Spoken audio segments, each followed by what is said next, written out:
Hello students, electronic displacement effects के बाद अब हम बात करेंगे रिएक्शन मैकेनिज्म या types of reactions. Organic reaction कितने टाइप की होती हैं और इसमें पहले आती है सब्स्टिट्यूशन रिएक्शन। नाम से पता चला सब्स्टिट्यूशन, हिंदी में बोलते हैं इसे प्रतिस्थापन अभिक्रिया। ठीक, इस अभिक्रिया में होता क्या है इस रिएक्शन में? जैसे कोई ऑर्गेनिक कंपाउंड है हमारे पास, कार्बन चेन हो गई ए, इस पे जुड़ा है कोई ग्रुप बी। ठीक है, बाहर से आने वाला कोई रिएजेंट होगा, बोले कोई सी अटैकिंग रिएजेंट है, वो क्या करेगा, इस बी को अपनी जगह से हटा देगा और इसकी जगह खुद से जुड़ जाएगा। बी कहाँ है, बाहर निकल जाएगा। ठीक हो गया, सिंपल सी रिएक्शन है सब्स्टिट्यूशन रिएक्शन। किसी भी रिएक्शन में तीन पार्ट होते हैं। एक होता है रिएक्टेंट,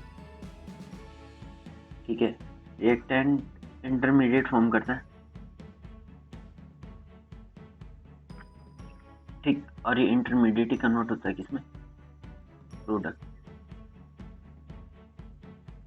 रिएक्टेंट्स के बारे में अभी तक हमने जाना इलेक्ट्रॉनिक डिस्प्लेसमेंट इफेक्ट में कि किस प्रकार के रिएक्टेंट होंगे और उनके अंदर इलेक्ट्रॉनिक डिस्प्लेसमेंट किस हिसाब से होगा। क्योंकि रिएक्शन में क्या होता है, पुराने बॉन्ड टूटते हैं,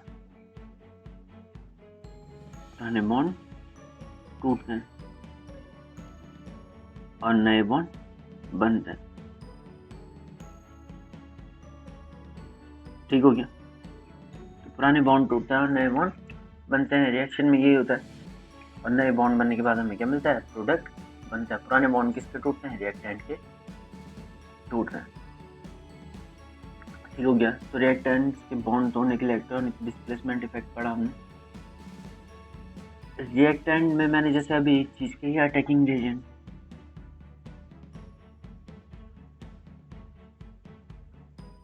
तो अटैकिंग रिएजेंट हमारे पास जनरली तीन टाइप के होते हैं। एक को बोलते हैं इलेक्ट्रोफाइल, एक होता है न्यूक्लियोफाइल, और दूसरा होता है फ्री रेडिकल। ठीक है, तीन टाइप के हमारे पास अटैकिंग रिएजेंट हो गए। जैसे सी को बोलते हैं, ये अटैकिंग रिएजेंट है।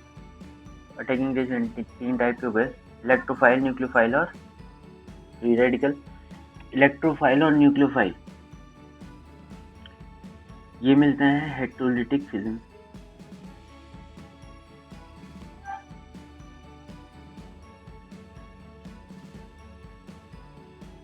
ठीक, और फ्री रेडिकल मिलते हैं होमोलिटिक फिजन।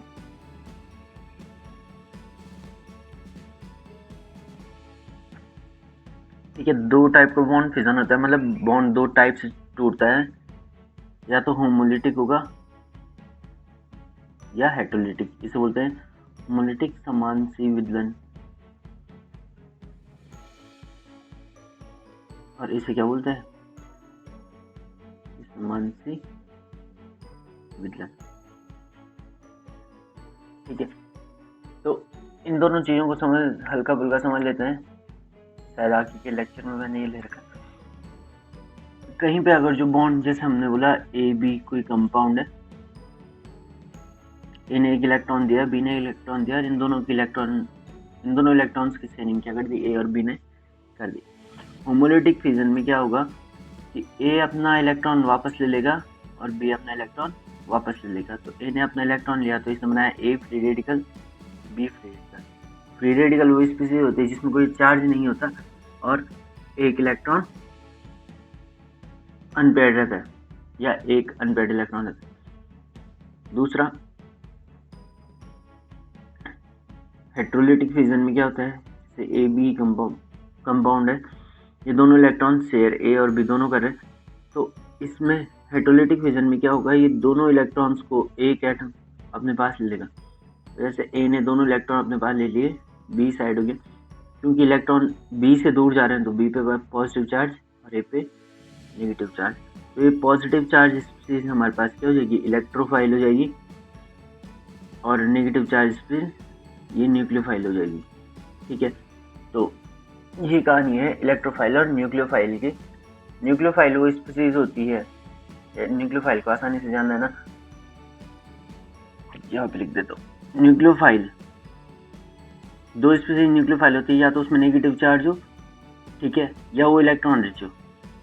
इलेक्ट्रॉन रिच मतलब इलेक्ट्रॉनों की अधिकता, लोन पेयर उस पर उपस्थित है, तो उसे बोल देंगे हम ये क्या है, न्यूक्लियोफाइल, ठीक है। अब सब्स्टिट्यूशन रिएक्शन में क्या होता है, यही अटैकिंग रिएजेंट यहाँ से दूसरे ग्रुप को हटा देंगे। ये अटैकिंग रिएजेंट से कुछ भी हो सकता है, इलेक्ट्रोफाइल, न्यूक्लियोफाइल या फ्री रेडिकल।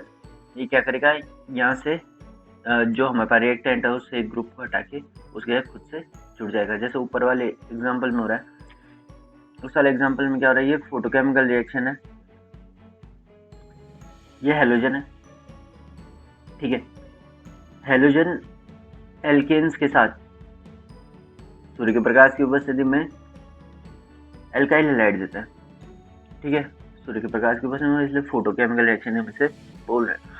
यहाँ पे क्या होता है, एक हेलोजन फ्री रेडिकल यहाँ से हाइड्रोजन को बाहर निकाल देता है एक्स के फॉर्म में, ठीक है, और खुद उस हाइड्रोजन की जगह पे जुड़ जाता है। ये एक्स कहाँ जुड़ गया है, यहाँ पे एक हाइड्रोजन था उसकी जगह पे जुड़ गया है एच एक्स, ये हेलो एसिड के फॉर्म में बाहर, ठीक है। ऊपर डेफिनेशन है, substitution reaction is that which involves the direct replacement, displacement और सब्स्टिट्यूशन ऑफ एन एटम और a group of atoms in an organic molecule by other atom or group of atoms without any change in the remaining part of the molecule।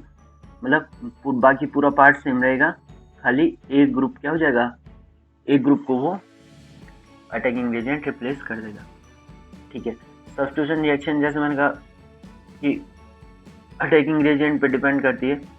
तीन type के attacking reagent होते हैं, electrophile, nucleophile और free radical. तो substitution reaction की reaction mechanism तीन type की होती है, ठीक है। एक को बोलना है electrophilic substitution reaction, nucleophilic substitution reaction और फ्री रेडिकल सब्स्टिट्यूशन रिएक्शन, ठीक है। तो तीन टाइप के होता है, न्यूक्लियोफिलिक सब्स्टिट्यूशन। न्यूक्लियोफिलिक सब्स्टिट्यूशन में क्या होगा, एक नेगेटिव चार्ज दूसरे नेगेटिव चार्ज को हटाएगा, ठीक है। दूसरा इलेक्ट्रोफिलिक सब्स्टिट्यूशन, या ऐसे बोल सकते हैं जैसे हमने बोला उस ऊपर वाले का example, A B plus C, कोई न्यूक्लियोफाइल आया, A partial positive B partial negative, तो एक नेगेटिव चार्ज दूसरे नेगेटिव चार्ज को हटा देगा। सी किसको रिप्लेस करेगा, बी को रिप्लेस करेगा, A C plus B minus. Electrophilic substitution में क्या होगा, तो इलेक्ट्रोफाइल जैसे मैंने कहा कि पॉजिटिव चार्ज इलेक्ट्रोफाइल होता है, A plus A B partial positive partial negative, कोई पॉजिटिव चार्ज आएगा जैसे मैंने बोला डी प्लस, जो डी प्लस किसको हटाएगा, ए प्लस को हटाएगा, ये बनाएगा डी बी और यहाँ से बाहर निकल जाएगा ए प्लस, ठीक है। तो ये एग्जांपल हो गया इलेक्ट्रोफिलिक सब्स्टिट्यूशन का, ऊपर वाला न्यूक्लियोफिलिक सब्स्टिट्यूशन का। तीसरा फ्री रेडिकल सब्स्टिट्यूशन। तो फ्री रेडिकल सब्स्टिट्यूशन में क्या होता है, एक फ्री रेडिकल जैसे मैंने बोला ई फ्री रेडिकल कोई है, तो ई क्या करेगा, बी फ्री रेडिकल को यहाँ से हटा देगा, A E plus B free radical, ठीक है। तो ये तीन टाइप की रिएक्शन मैकेनिज्म हमारे पास आती है। अब जो हमारे पास इंपॉर्टेंट है वो है न्यूक्लियोफिलिक सब्स्टिट्यूशन रिएक्शन। तो न्यूक्लियोफिलिक सब्स्टिट्यूशन रिएक्शन के बारे में जानते हैं।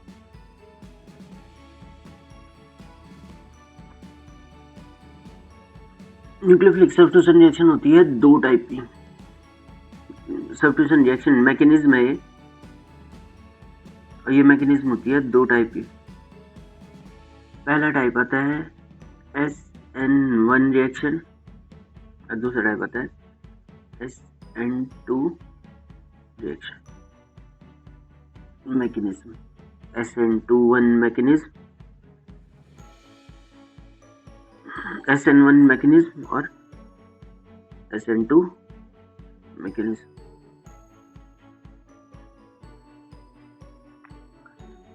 अब SN1 मैकेनिज्म में क्या होता है, इसका पूरा नाम नाम से थोड़ा बहुत समझ में आएगा। एस मतलब हुआ सब्स्टिट्यूशन। एस मतलब क्या हुआ? सब्स्टिट्यूशन। एन मतलब न्यूक्लियोफिलिक। और वन, जो यहाँ पे ये वन दिखा रहा है, ये हो गया तुम्हारा यूनिमोलिकुलर रिएक्शन। यूनिमोलिकुलर रिएक्शन, या मैं इसे यूनिमोलिकुलर रिएक्शन ना बोल के मैं इसे आसान से समझने के लिए मैं बोलता हूँ substitution nucleophilic first order reaction. First order reaction, ठीक है। अब ये ऑर्डर ऑफ रिएक्शन क्या हुआ?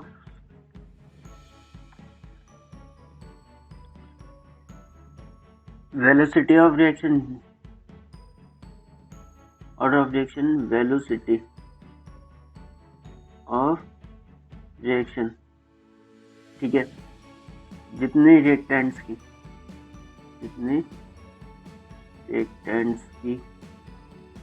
कंसंट्रेशन पे डिपेंड करती है,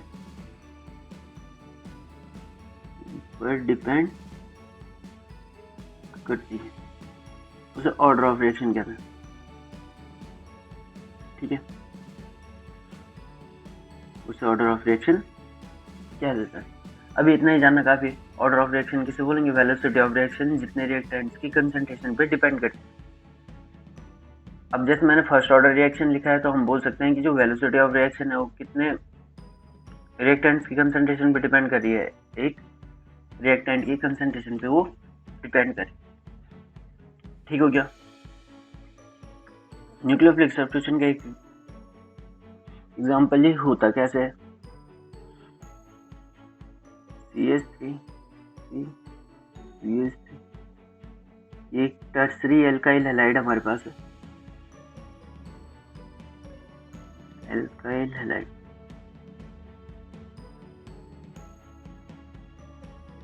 इसकी रिएक्शन कराई हमने, कोई न्यूक्लियोफाइल आया एल्कोहल, ठीक है, हाइड्रोक्साइड आयन है। और ये क्या होगा? इस क्लोराइड आयन को रिप्लेस करेगा। हमें पता है कि आई इफेक्ट से ये प्लस माइनस चार्ज, इस पे डेल्टा माइनस में डेल्टा प्लस, OH माइनस क्या करेगा? इस पे जुड़ जाएगा और यहाँ से रिप्लेस हो जाएगा। तो हमें प्रोडक्ट क्या मिलेगा? CH3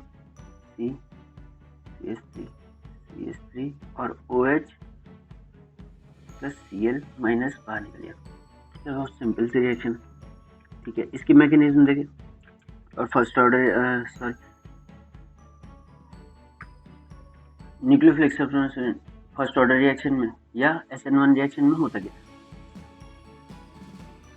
ये 2 स्टेप में रिएक्शन होती है। ये मैकेनिज्म 2 स्टेप में होती है। पहले स्टेप में जो रिएक्टेंट हमारे पास है कौन सा? ये एल्काइल हैलाइड।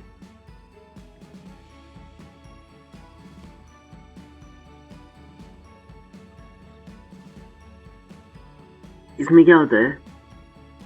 क्लोरीन है इलेक्ट्रोनेगेटिव है, तो ये इलेक्ट्रॉन पेयर्स को अपनी तरफ खींचता है। इसमें delta minus charge, delta plus charge, ठीक है।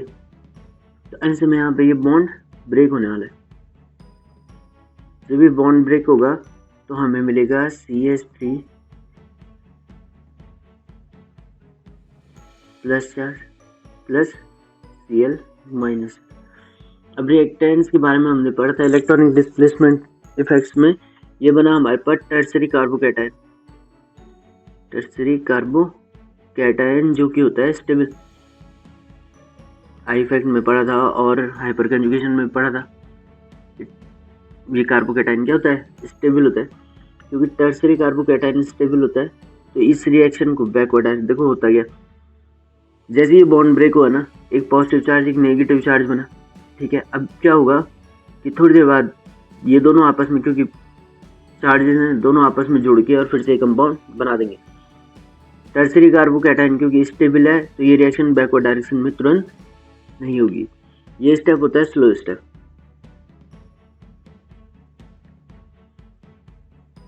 ठीक है।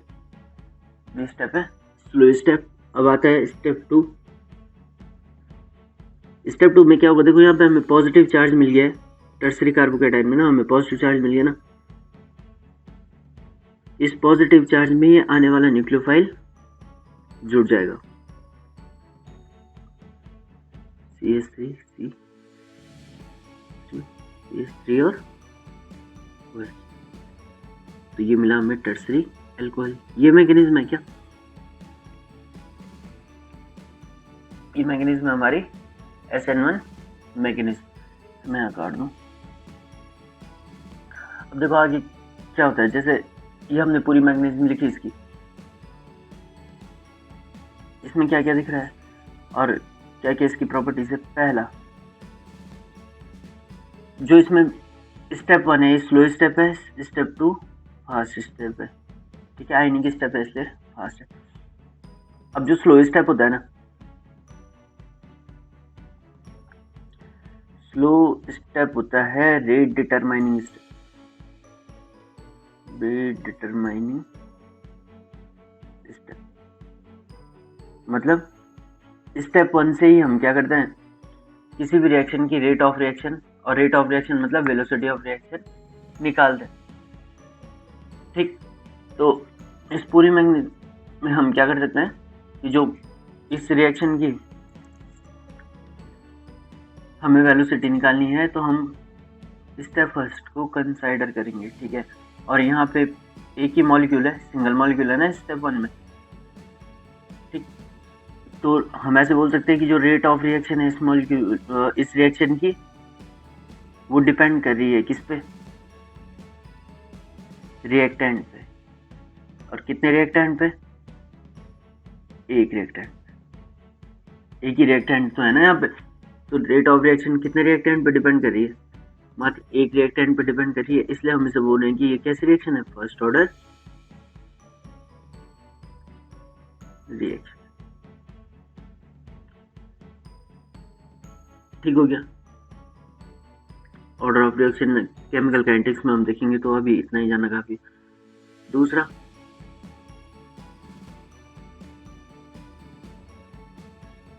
कार्बोकेटाइन्स की बात करें। देखो यहाँ पे क्या हो सकता है, टर्सरी कार्बोकेटाइन बना है एक,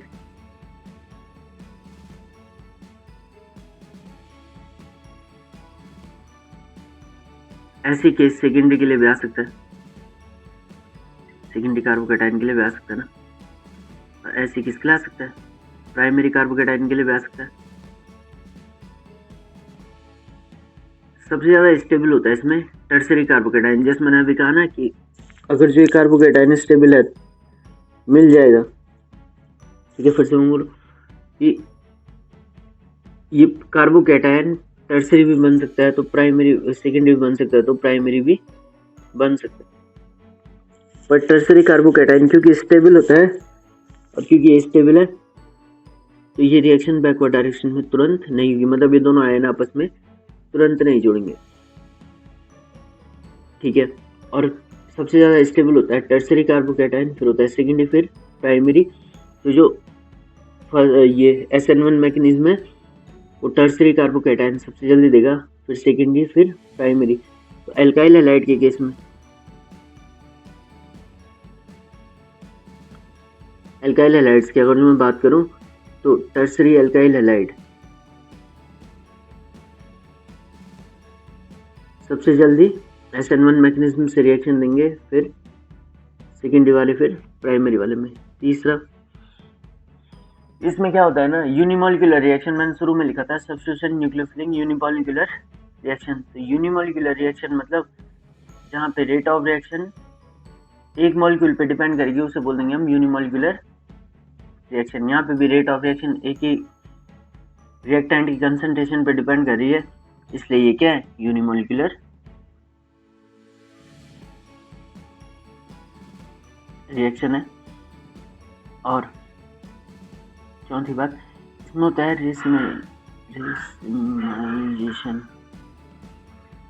रेसिमाइजेशन या रेसिमीकरण।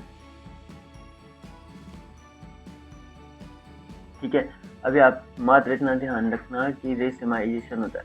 रेसिमाइजेशन होता क्या है? ये ऑप्टिकल आइसोमेरिज्म का टॉपिक है।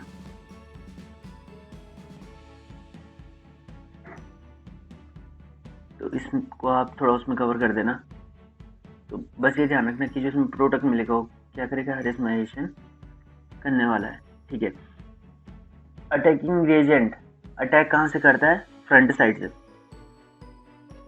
अटैक ऑफ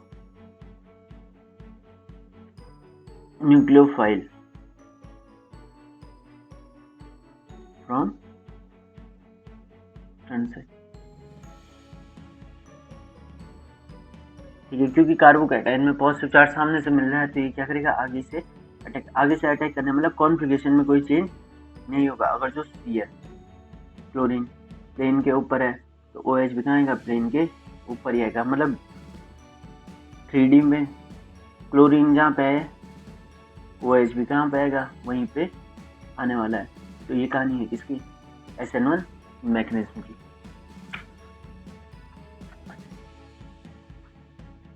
दूसरी बात आती है यहाँ पे SN2 mechanism.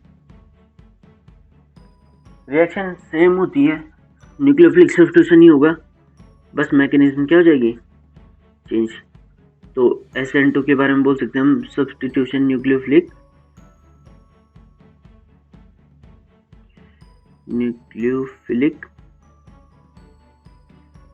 Second order reaction.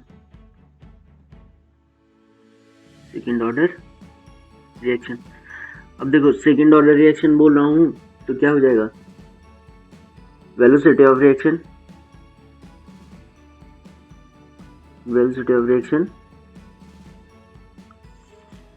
दो रिएक्टेंट्स की कंसंट्रेशन पे डिपेंड करेगी,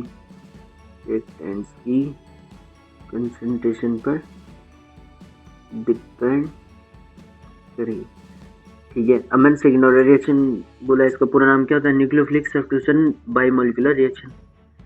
क्योंकि रेट ऑफ रिएक्शन दो रिएक्टेंट्स की कंसंट्रेशन पे डिपेंड कर रही है, इसलिए हम इसे क्या बोलते हैं, बाइमोलिकुलर रिएक्शन बोल देते हैं। रिएक्शन मैकेनिज्म बाइमोलिकुलर रिएक्शन मैकेनिज्म बोल देते हैं। ठीक है, होती कैसे, देखो अभी हमने SN1 के केस में पढ़ा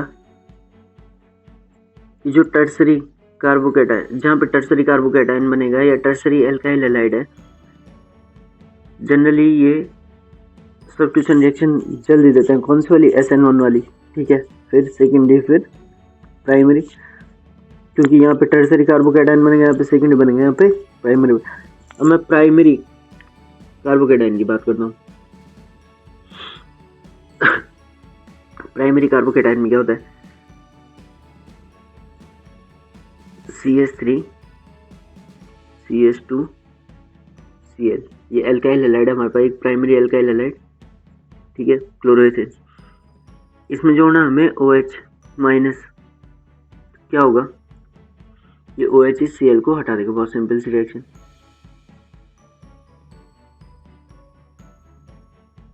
Cl माइनस क्या होगा यहाँ पे,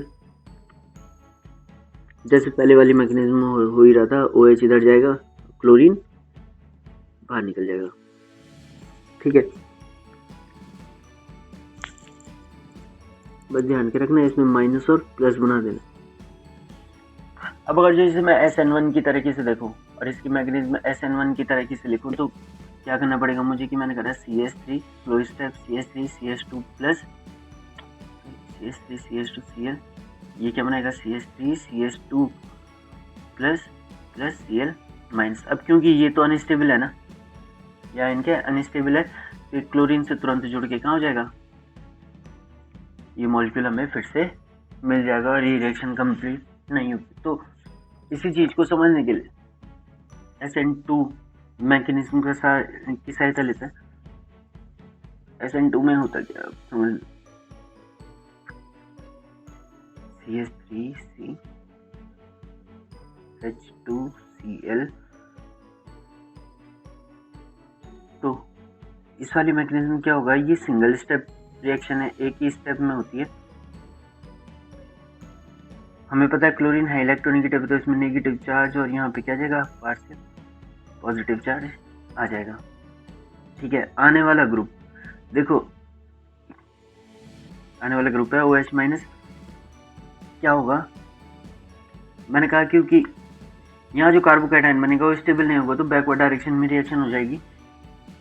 OH माइनस क्या करता है कि वो इस क्लोरीन को डायरेक्टली नहीं हटाता है, वो क्या करता है यहाँ बैकवर्ड डायरेक्शन से अटैक करेगा इसमें। ठीक है, यहाँ पे क्योंकि partial negative partial positive charge तो है ही ना, तो ऑक्सीजन किस पे जुड़ेगा, इस वाले कार्बन पे जुड़ जाएगा और हमें एक इंटरमीडिएट मिलता है। इंटरमीडिएट किस तरीके से मिलता है, जैसे हमने लिखा CH3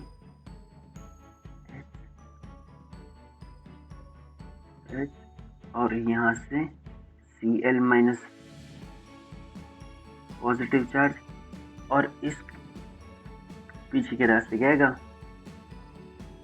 OH माइनस आएगा।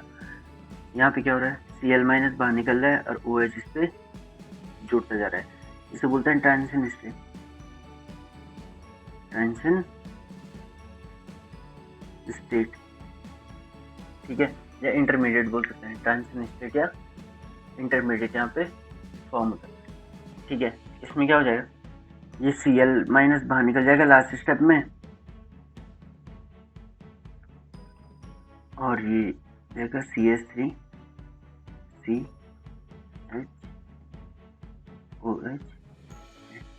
इस पूरी रिएक्शन में क्या हो रहा है, Cl माइनस पहले इस तरफ था, OH कहाँ गया इस तरफ। पहले वाले में क्या हो रहा था, जहाँ पे Cl था, जिस पोजीशन पे Cl था वहीं पे क्या जुड़ रहा है OH जुड़ रहा है, पर यहाँ पे क्या हो रहा है इसका कॉन्फ़िगरेशन चेंज हो गया। और कैसे चेंज हो रहा है कि जो न्यूक्लियोफाइल है वो पहले से ऊपर से नेगेटिव चार्ज के अपोजिट डायरेक्शन में आता है, तो इसे बोलते हैं वाल्डन इन्वर्जन। इन्वर्जन हो रहा है ना, उल्टा हो रहा है क्या, ठीक। तो SN2 मैग्नीशियम में क्या होता है, वाल्डन इन्वर्जन होता है। सिंगल स्टेप रिएक्शन है, तो यहाँ पे क्या है, रेट ऑफ रिएक्शन, अगर जो मैं बोलूँ इसकी वेलोसिटी ऑफ रिएक्शन या रेट ऑफ रिएक्शन, ये डिपेंड करेगी CH3 CH2 Cl और OH माइनस दोनों की कंसंट्रेशन। देख रहे हैं हम कि जब तक OH माइनस है तब तक क्या होगा, ये Cl माइनस बाहर निकलता है। ठीक है, तो ये रिएक्शन किस पे डिपेंड कर रही है, दोनों की कंसंट्रेशन, इसकी रेट ऑफ रिएक्शन इन दोनों की कंसंट्रेशन पे डिपेंड कर रही है, इसलिए ये कैसी रिएक्शन है, सेकेंड ऑर्डर रिएक्शन है। यहाँ पे वाल्डन इन्वर्जन होता है, ट्रांजिशन स्टेट बनती है। ठीक हो गया, तो ये थी हमारे पास SN2 मैकेनिज्म। इसके बारे में और पॉइंट्स बुक से देख के लिखना, दोनों में डिफरेंस करने के लिए आता है। ये कुछ एग्जांपल एल्काइल हैलाइड चैप्टर के, तो बहुत ही सिंपल सा है। अगर जो एक बार ही हमें मैकेनिज्म समझ में आती है तो हम क्या कर सकते हैं, रिएक्शंस को सॉल्व कर सकते हैं बड़े आराम से। ठीक, तो यहाँ पे क्या हो रहा है इसको भी समझ लेते हैं। एल्काइल हैलाइड है, हेलोजन X दिखा रहा है हेलोजन को, और हेलोजन होता है हमारे पास फ्लोरीन, क्लोरीन, ब्रोमीन और आयोडीन। हेलोजन होता है हाई इलेक्ट्रोनेगेटिव, हाई इलेक्ट्रोनेगेटिव होता है, तो ये क्या करते हैं, डेल्टा माइनस और डेल्टा प्लस चार्ज। तो न्यूक्लियोफिलिक सब्स्टिट्यूशन रिएक्शन में क्या होता है, हमें प्लस माइनस चार्ज बनाने होते हैं। ठीक है, और जब हमें देखो अब बॉन्ड कौन सा टूटेगा, RH वाला। ठीक है, हमने क्या किया, सबसे पहले इस एल्काइल हैलाइड की रिएक्शन कराई KOH से। KOH आयनिक कंपाउंड है, पोटेशियम हाइड्रोक्साइड O माइनस और पोटेशियम प्लस, इससे हमें मिलेगा OH माइनस। ठीक है, ये OH माइनस क्या कर देगा, इस X को हटा देगा और उसकी जगह खुद जुड़ जाएगा, तो हमें क्या मिल गया, एल्कोहल मिल गया। OH माइनस किसकी जगह पे आ गया, X की जगह पे। सेम ये वाली रिएक्शन इसे बोलते हैं विलियमसन सिंथेसिस।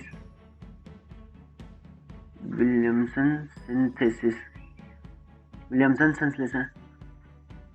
ठीक है, यहाँ पे क्या है, alkoxide ion minus OR dash, तो OR डैश क्या कर रहा है, X को हटा रहा है, हमें क्या मिल जा रहा है, ईथर मिल जा रहा है। H2O में H2O न्यूट्रल न्यूक्लियोफाइल है, जब मैंने कहा ना न्यूक्लियोफाइल, दो स्पीसीज हो सकते हैं, या तो नेगेटिव चार्ज स्पीसीज होगी या तो इलेक्ट्रॉन रिच स्पीसीज होगी। यहाँ पे ऑक्सीजन के पास क्या होता है, लोन पेयर होता है, इसलिए न्यूक्लियोफाइल की तरह काम करता है। ठीक है, तो यहाँ पे से भी क्या मिला हमें, एल्कोहल मिल गया। KCN में K प्लस CN माइनस, तो CN माइनस क्या करेगा, X को यहाँ से हटा देगा। KNO2 में ये नाइट्राइट आयन है। ठीक, यहाँ पे सिल्वर एस्ट है, हमें मिलता है एस्टर। लिथियम एल्युमिनियम हाइड्राइड, यहाँ पे मिलता है हमें H माइनस हाइड्राइड आयन, तो एल्केन फॉर्म होता है।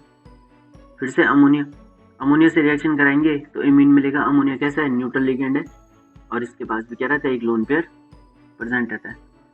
ठीक, वैसे ही एल्काइन का सोडियम सॉल्ट है, तो क्या हो जाएगा, ये नेगेटिव चार्ज X को रिप्लेस कर देगा और ये कंपाउंड हमें मिल जाएगा। वैसे ऑर्गेनोमेटेलिक कंपाउंड है। ठीक, यहाँ पे M क्या हुआ, मेटल हुई, मेटल पे पॉजिटिव चार्ज, R पे माइनस चार्ज, माइनस क्या करेगा, हाइड्रोजन को हटा देगा और खुद से वहाँ पे जुड़ जाएगा, यहाँ पे हमें एल्केन मिल जाएगा। तो पूरी रिएक्शन में हमें क्या करना है, एक प्लस चार्ज, मतलब जो रिएक्टेंट है उसे प्लस माइनस में तोड़ो, और सामने वाले जो अटैकिंग एजेंट है वहाँ से नेगेटिव चार्ज लाओ। ठीक है, और एक नेगेटिव चार्ज को दूसरे नेगेटिव चार्ज से हटा दो। ये होती है न्यूक्लियोफिलिक सब्स्टिट्यूशन रिएक्शन। प्रैक्टिस करना और एग्जाम्पल इसके करके देखना। Thank you.